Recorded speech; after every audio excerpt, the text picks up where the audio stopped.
Assalamualaikum warahmatullahi wabarakatuh teman-teman. Apa kabar teman-teman hari ini? Semoga teman-teman selalu diberikan kesehatan dan selalu dilindungi oleh Allah. Alhamdulillah, kita dapat berjumpa kembali dalam sentra bahasa. Nah teman-teman, kali ini tema kita masih sama teman-teman, yaitu tentang sinar matahari, namun dengan subtema yang baru, yaitu tentang radiasi sinar matahari. Nah, sebelumnya apa itu radiasi? Ya, radiasi sinar matahari merupakan proses perpindahan energi dari permukaan matahari ke suatu tempat seperti bumi. Radiasi matahari yang menyinari bumi disebut dengan insolasi. Nah, itu ya teman-teman tentang radiasi sinar matahari.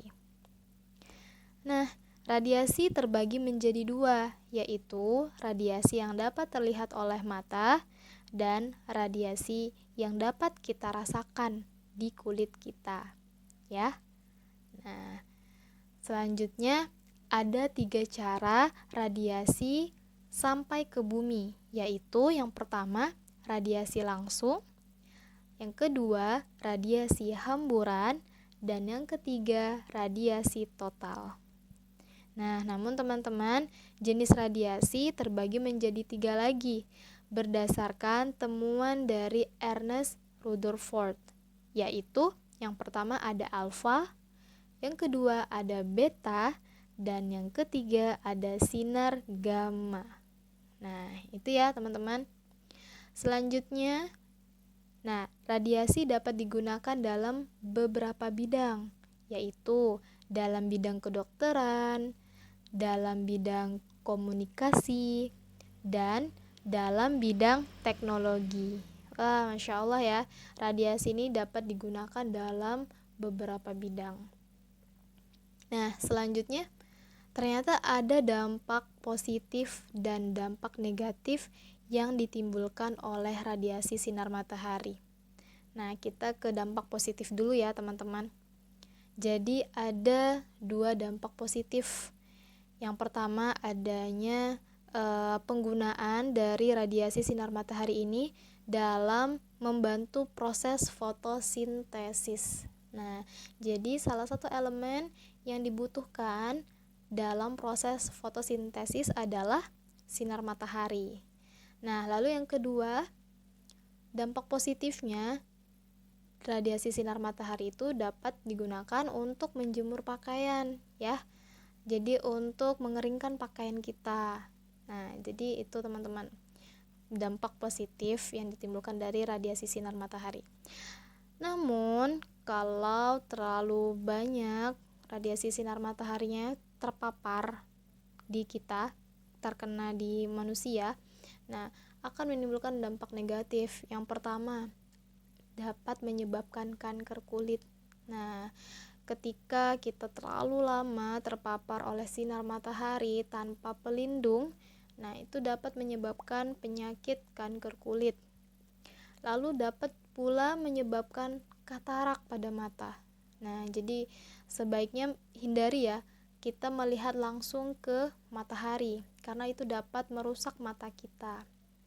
Nah, ini teman-teman, dampak positif dan dampak negatif dari adanya radiasi sinar matahari. Selanjutnya,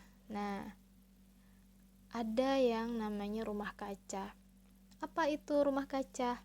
Nah, salah satu yang dapat merangkap atau menangkap panas sinar matahari adalah rumah kaca. Nah, rumah kaca adalah suatu bangunan yang berbentuk seperti rumah yang keseluruhannya terbuat dari kaca. Nah, seperti gambar yang teman-teman lihat ya. Ini ada seperti rumah, tapi dia terbuat dari kaca. Nah, ini namanya rumah kaca. Biasanya, rumah kaca ini digunakan sebagai tempat menanam sayur-sayuran, buah-buahan, bahkan bunga dan juga tanaman yang lainnya. Nah, itu ya teman-teman. Karena rumah kaca ini dapat merangkap sinar matahari, menangkap sinar matahari ya, menangkap panasnya. Jadi ketika matahari bersinar lalu masuk ke rumah kaca, nah panasnya itu akan disimpan oleh rumah kaca itu. Nah, seperti itu teman-teman. Oke, selanjutnya, nah akan tetapi ada juga dampak positif dan dampak negatif dari adanya rumah kaca ini teman-teman. Salah satu dampak positifnya adalah rumah kaca ini dapat menstabilkan temperatur di muka bumi. Nah, dapat menstabilkan temperatur di bumi. Tapi kalau terlalu banyak gas yang dihasilkan dari rumah kaca, bumi akan mengalami yang namanya global warming atau pemanasan global. Nah, jadi meningkat suhu di permukaan bumi. Jadi panas ya, teman-teman. Nah, salah satu akibat yang lain, nah itu dapat menyebabkan mencairnya es di kutub utara dan selatan. Nah, seperti es batu ya, misalnya teman-teman punya es batu nih, dari kulkas teman-teman keluarkan, lalu teman-teman taruh di bawah panasnya sinar matahari. Apa yang akan terjadi dengan es tersebut? Nah, tentunya pasti akan meleleh, sama seperti dengan es yang ada di kutub utara dan kutub selatan. Ketika bumi kita terlalu panas, maka es yang ada di kutub utara dan selatan itu dapat meleleh sehingga menyebabkan air laut meningkat ya, volume air laut meningkat. Nah, seperti itu teman-teman. Jadi kalau berlebihan juga tidak baik untuk bumi kita. Oke teman-teman. Jadi itu tadi materi tentang radiasi sinar matahari. Untuk lebih lengkapnya nanti teman-teman akan mempelajari di sentra sains ya dengan Ibu Upi. Oke, sekarang kita masuk ke materi bahasa. Nah, teman-teman, kita pada materi bahasa kali ini akan mengulang kembali materi yang sudah pernah kita bahas. Teman-teman masih ingat menulis ringkasan berita? Nah, kali ini kita mau bahas kembali tentang menulis ringkasan berita dan juga membaca berita. Oke, teman-teman. Nah, ringkasan, apa itu ringkasan? Ringkasan adalah sebuah penyajian kembali sebuah teks ke dalam bentuk yang lebih singkat tanpa memperhatikan kronologis, penyajian informasi, maupun kelengkapan unsur intrinsik di dalamnya. Jadi membuat sebuah ringkasan suatu bacaan sama dengan menceritakan kembali isi dari bacaan tersebut. Nah, jadi teman-teman menulis kembali apa sih inti dari cerita ini, apa sih yang mau disampaikan dari berita ini. Nah, seperti itu.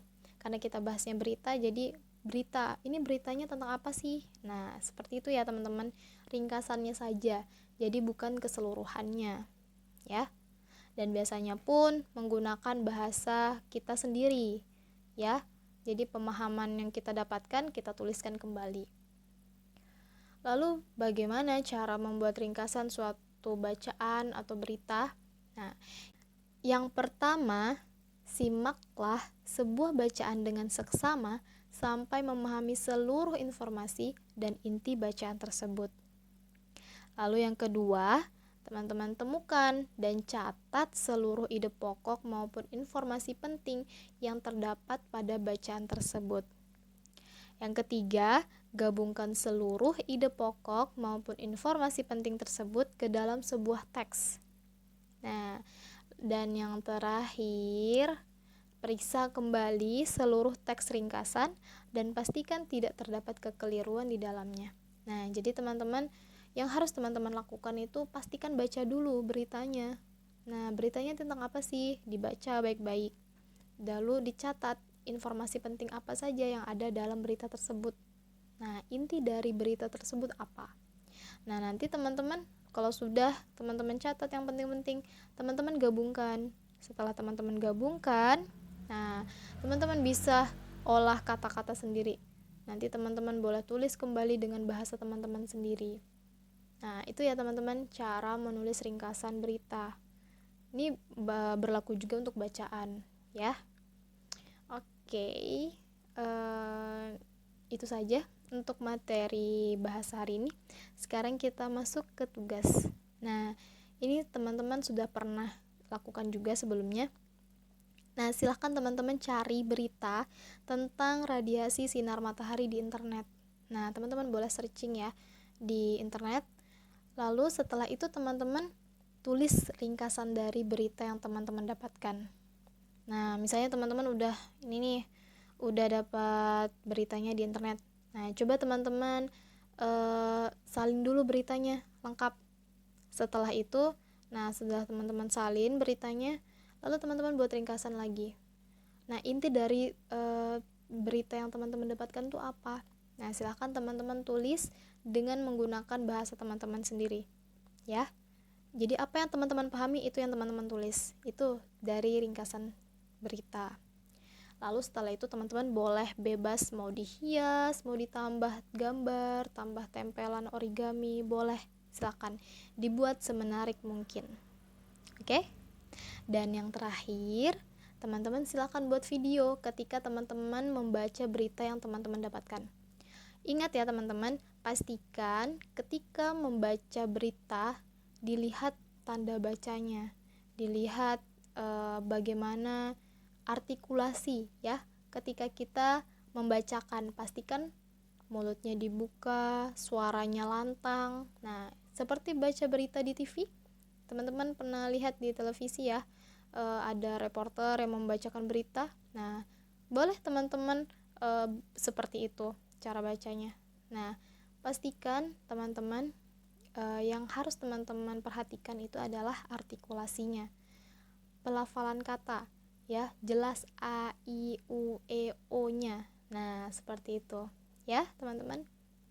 Dan juga perhatikan tanda bacanya, jadi nggak asal nabrak aja baca terus nggak ada stopnya, nggak ada jedanya. Nah, pastikan kita membaca berita sesuai dengan tanda baca yang ada dan juga intonasinya jelas, artikulasinya jelas juga. Oke teman-teman. Oke, alhamdulillah Ibu rasa cukup untuk materi bahasa hari ini. Semoga teman-teman diberikan kemudahan untuk menyelesaikan pekerjaan hari ini. Busuk tutup ya. Billahi taufiq wal hidayah. Assalamualaikum warahmatullahi wabarakatuh.